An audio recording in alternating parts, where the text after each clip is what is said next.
This training is part of Brownwood ISD's mandatory trainings for the beginning of the year. Throughout this training, you will learn more about the requirements for 504, special education, and emergent bilingual student supports for Brownwood ISD. Brownwood ISD's Office of Special Populations includes services through special education, 504, dyslexia programs, and students identified as emergent bilingual.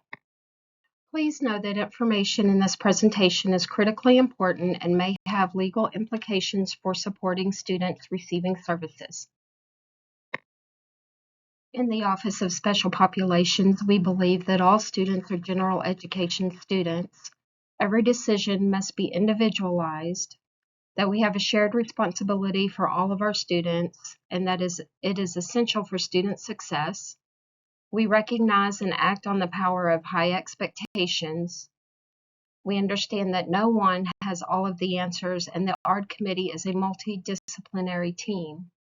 An inclusive education is a right for all students. It's important to understand the difference in the regulations and laws which ensure that all students with disabilities receive a free and appropriate public education. ADA is a civil rights law that prohibits discrimination solely on the basis of disability in employment, public services, and accommodations.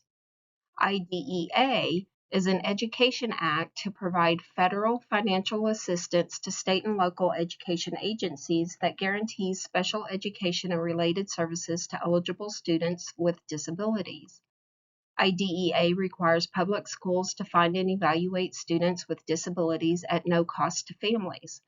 Students have a right to a free, appropriate public education, or FAPE, through an individualized education program. The IEP is tailored to a child's unique needs. Section 504 is a civil rights law that prohibits discrimination on the basis of disability in programs and activities, public and private, that receive federal financial assistance.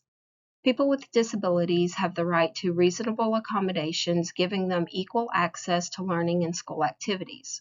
Schools don't need to change their programs, just make sure that they are accessible. Public K through 12 schools may provide a written 504 plan when a disability gets in the way of a student's ability to learn in the general education curriculum.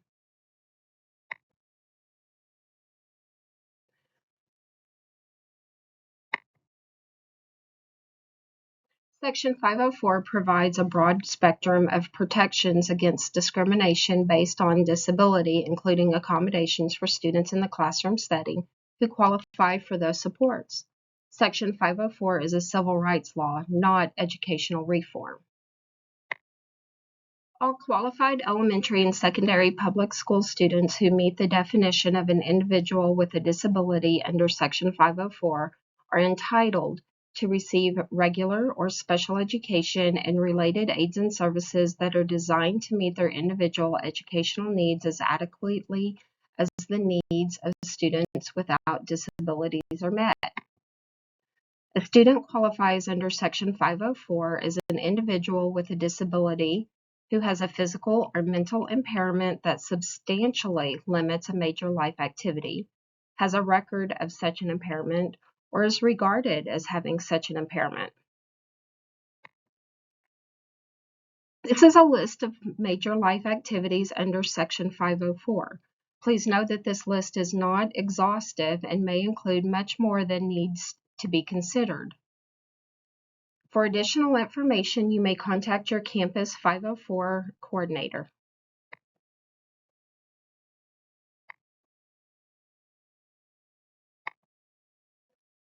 School staff must also consider how the impairment affects any major life activity of the student and, if necessary, assess what is needed to ensure that students have an equal opportunity to participate in the school's program.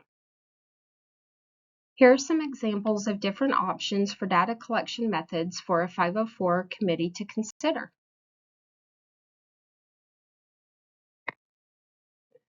In this slide, you will find the required members of a 504 committee.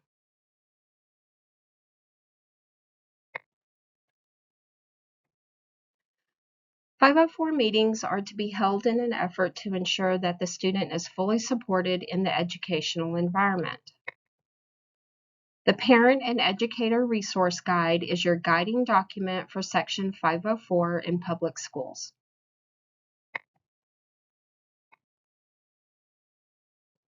Now let's switch our focus from 504 supports to special education supports and services. Special education is tailored to meet the needs of students with disabilities. The services and supports one child receives may be different from what another child receives. It's all about individualization. What's important is giving students the resources they need to make progress in school. There's no one-size-fits-all approach to special education. It's tailored to meet each student's needs. Special education refers to a range of services that can be provided in different ways and in different settings. Special education today is still focused on helping children with disabilities learn, but this is no longer has to mean that we're placing students in a special education classroom all day long. In fact, federal law requires that students who receive special education services may be taught alongside their non-disabled peers as much as possible. This is a list of terms that you may come across as you engage through the special education process. This is a list of disability conditions under special education in Texas.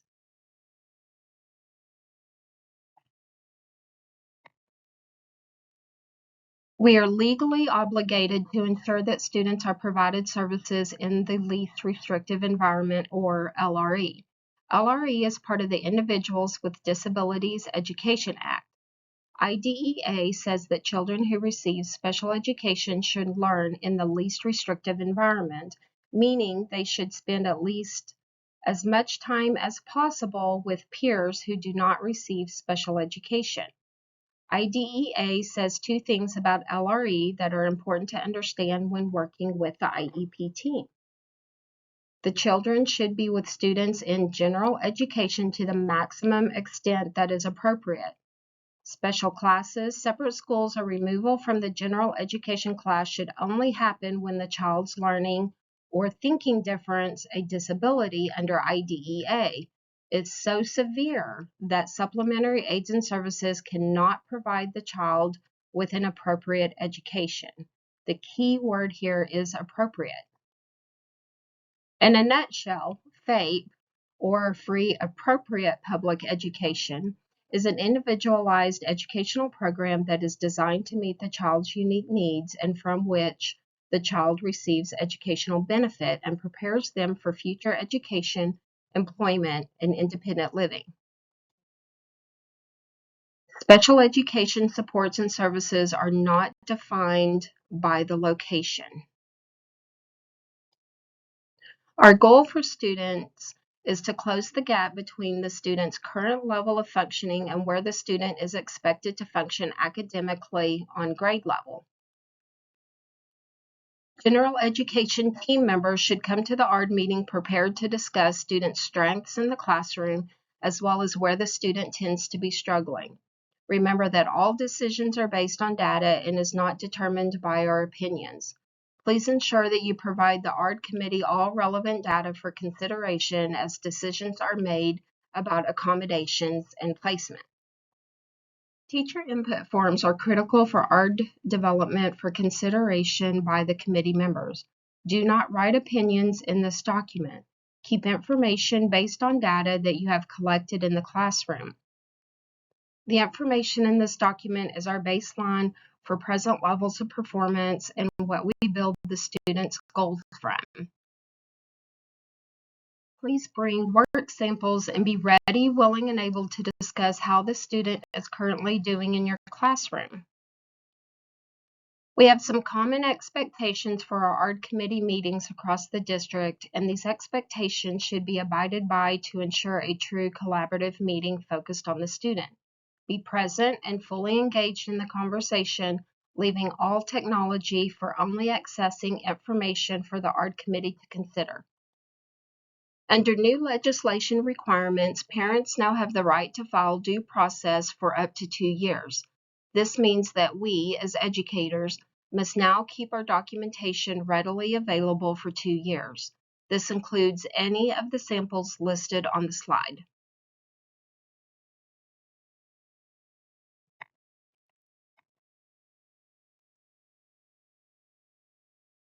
Documentation of student supports and services through 504 in special education is critical. Remember that it is not documented, it did not happen. We are required to review data and documentation as we make decisions for students. Additionally, parents have the right to request to review documentation of IEP implementation at any point. The purpose of special education is specially designed instruction for students who qualify under the special education umbrella. This means adapting as appropriate the content, methodology, or delivery of instruction to address the unique needs of the child that results from the child's disability, and to ensure access to the general curriculum.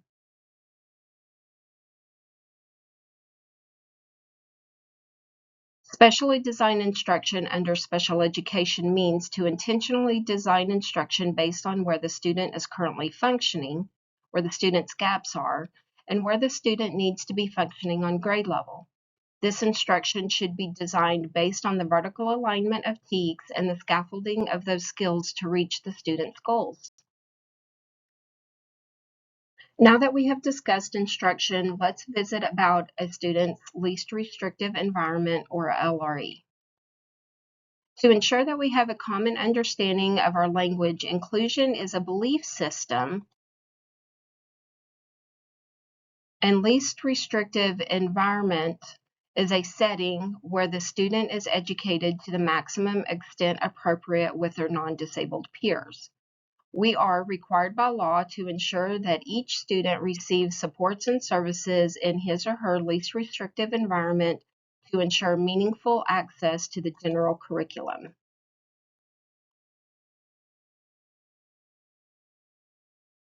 All students who receive special education services are general education students who just happen to receive additional supports and services through special education. The ARD committee must always consider the general education environment first. This is a visual of the continuum of services for students who receive special education.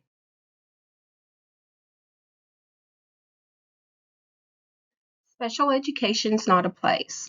It's not a room at the end of the hallway where students with disabilities are educated separately from their peers. It's a service or services that are provided in a variety of ways and a variety of settings based on the student's individual needs. One of the components of IDEA is the expectation that a student with an IEP should be educated alongside their non-disabled peers as much as it is appropriate, which is referred to as LRE, or least restrictive environment. The IDEA requires that, to the maximum extent appropriate, children with disabilities are educated with children who are not disabled. Any placement outside the general education classroom must be justified, and the student's individual disability-related needs must be identified in the IEP. Placement outside the general education classroom must not be taken lightly and is always based on data-driven decisions. All evaluations for dyslexia are now through a full individual evaluation. The ARD committee determines if the student requires specially designed instruction for dyslexia. Dyslexia is characterized by difficulties with accurate and/or fluent word recognition by poor spelling and decoding abilities. These difficulties typically result from a deficit in the phonological component of language that is often unexpected in relation to other cognitive abilities and the provision of effective classroom instruction. As we work to break down some myths of dyslexia, here are a few that we commonly hear. All students in Brownwood ISD dyslexia programs are monitored for progress as they complete the dyslexia program. Some common characteristics of dyslexia include difficulty with phonological awareness, rapid naming, reading words in isolation, and difficulty learning to spell. Students with dyslexia may have these common difficulties in the classroom. Planned, purposeful instruction tasks that are systematic and grounded in research is key to helping students in the classroom. These strategies include direct instruction in phonics, repetition, using a multi-sensory delivery for instruction, and using sounds, music, and rhyming. Engaging students in a multi-sensory instructional approach is critical as it engages two or more pathways in the brain simultaneously in order to enhance memory and learning. Brownwood ISD has a process for ensuring our compliance with Child Find and ensuring students with disabilities are found and provided services in the schools. Contact your campus diagnostician, campus administration, or RTI coordinator at your campus for more information. Brownwood ISD is committed to ensure that students with disabilities are fully supported in the classroom and the community. If you are concerned about a student's progress, you may reach out to the RTI specialist, campus administrator. Campus assistant principals are our Child Find coordinators for each campus. Remember that not all students who struggle academically or behaviorally have a disability, and we can help brainstorm options for supporting in Tier 1 and Tier 2 through response to intervention. You can find more information about Child Find on Brownwood ISD's special education website. On our next section is extremely important as we are also legally required to document, track, and reflect on students' use of timeout and child safety holds or restraints. With behavioral needs tends to come with it a level of frustration and passion. We have to remember that behavior takes time and consistency for change to occur. There's a level of support at the campus and additional support that can be offered from the Office of Special Populations. We will have additional training opportunities through the year and can address student-specific behaviors through campus consultation and support. Let's take a few minutes to talk about documentation for timeout, restraint, and seclusion. A child safety hold or restraint of a student with a disability may be used only in a clearly defined emergency situation. Schools must inform parents when it becomes necessary to restrain in an effort to protect the student, other students, or prevent serious property damage. An emergency means a situation in which a student's behavior poses a threat of imminent serious physical harm to the student or to others, and imminent serious property destruction. If students are able to be removed from the location of the student in distress and not in danger, a restraint may not be necessary. Additionally, if a student is on the floor and other students are not in danger, a restraint may not be warranted. Restraint means the use of physical force or a mechanical device to significantly restrict the free movement of all or a portion of the student's body. The restraint must be limited to the use of such reasonable force as it is necessary to address the emergency. Please know that the restraint must be discontinued at the point in which the emergency no longer exists. The restraint must be implemented in such a way to protect the health and safety of the student and others, and the restraint must not deprive the student of basic human necessities. It's important to remember and ensure the dignity of the student is maintained. No discipline management practice may be calculated to inflict injury, cause harm, demean, or deprive the student of basic human necessities. Actions such as holding a student's hand while walking or hand-over-hand assistance is not considered a restraint. When in doubt, go back to the definition of the restraint, and if you are still unsure, contact the Director of Special Populations for assistance. Brownwood ISD is legally required to ensure that we follow the necessary actions outlined in regulations for notifying parents when a restraint is used. On the day of the restraint, the campus administrator or designee must be notified, the parent must be notified, and the student must be seen by the nurse before going home. Written documentation regarding the use of restraint must be placed in the student's special education eligibility folder so the ARD committee may consider impact of the student's behavior on the student's learning and consider the creation or revision of a behavior intervention plan if necessary. Anyone who restrains a student must receive training within 30 school days if they have not been previously trained. This is Brownwood ISD's restraint workflow and is located in the Special Populations Handbook for campus administrators and staff to reference. Let's take a few minutes to talk about timeout. Timeout means a behavior management technique in which to provide a student with the opportunity to regain self-control. The student is separated from other children for a limited period in a setting that is not locked, from which the student is not physically blocked by furniture, a closed door held shut from the outside, or another inanimate object. Timeout must be documented in the student's IEP and/or the behavior intervention plan and must be documented for tracking use and reflected upon at the student's ARD meeting. For students who have a behavior intervention plan or BIP, schools must be required to document each use of timeout prompted by the behavior of the student that is specified in the student's plan. This includes a description of the behavior that prompted the use of using the timeout. Timeout must be documented every time. Documentation or data collection regarding the use of timeout, if any, must be addressed in the IEP or the BIP, and the ARD committee must use any collected data to judge the effectiveness of the intervention. This provides a basis for making determinations regarding its continued use and make any changes that may be necessary. Campuses will be required to review timeout information during the ARD meeting.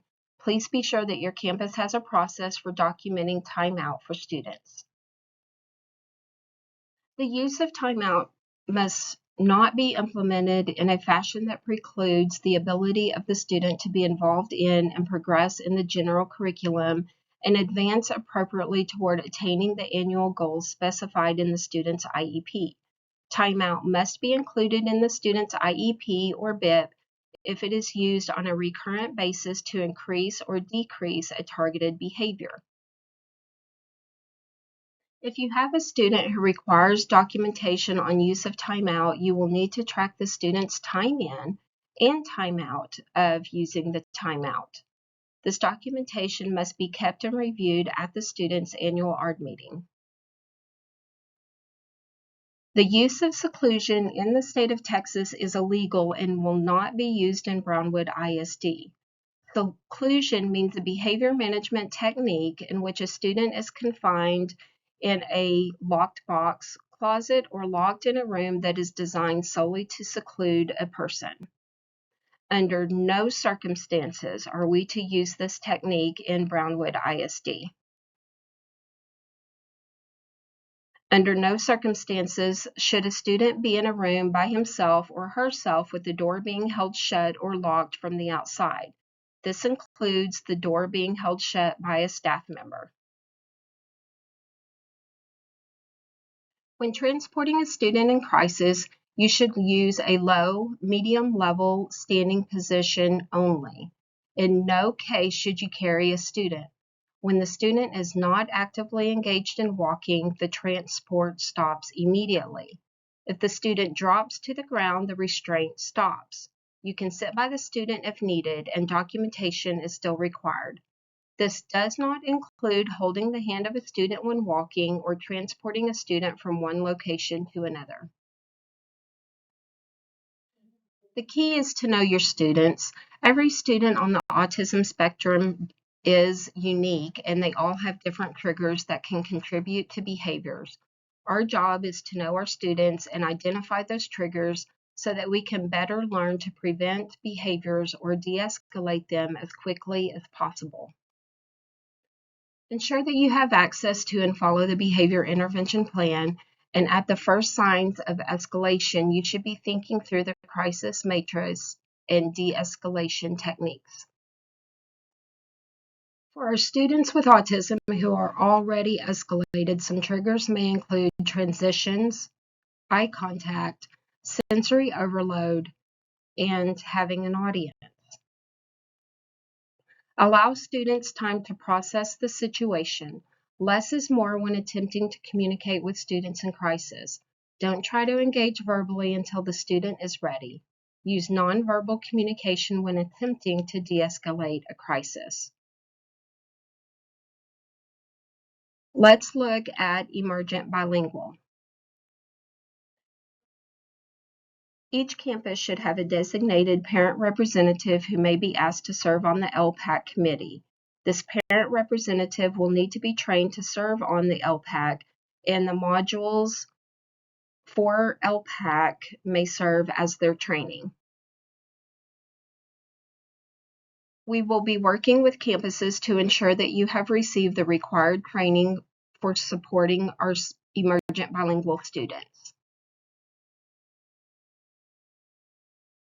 Accommodating students in all of our special programs may look the same from program to program, and our goal is to help you be able to accommodate for all of our students. Accommodations must be created based on the impact of the impairment on each individual student's ability to assess the aid, benefits, and services of the general education environment. Accommodations should address all impacted areas of the student's school environment, such as classroom, testing, state and local district assessments, and behavior. Instructional accommodations are intended to reduce or eliminate the effects of the student's disability on academic tasks, but they do not lower learning expectations. This may be done in presentation, response, timing or scheduling, and setting. Curricular modifications change what the student is expected to master. Modifications typically require a student to learn less material or learn material below grade level. The decision to modify is a significant one and should be driven by data and individualized for each student. The ARD committee should keep in mind that using modifications may have adverse implications as students accessing below grade level content may not close achievement gaps. A student's accommodations, behavior intervention plans, and other information critical will be found in AWARE. Your campus special education teachers and other support staff can assist you in locating these accommodations. Additionally, they are there to support you in understanding what an accommodation looks like in your classroom and offer suggestions for documentation of accommodation use and/or refusal. Remember, accommodations may be beneficial for all students. Our goal is to ensure that we document what we are providing to students to ensure that the student-specific committee members have accurate information to make an informed decision.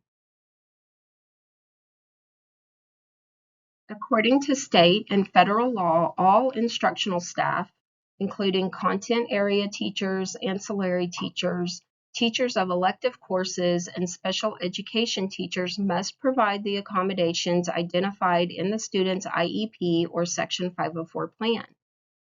Teachers can be held legally liable for failure to implement and document classroom accommodations.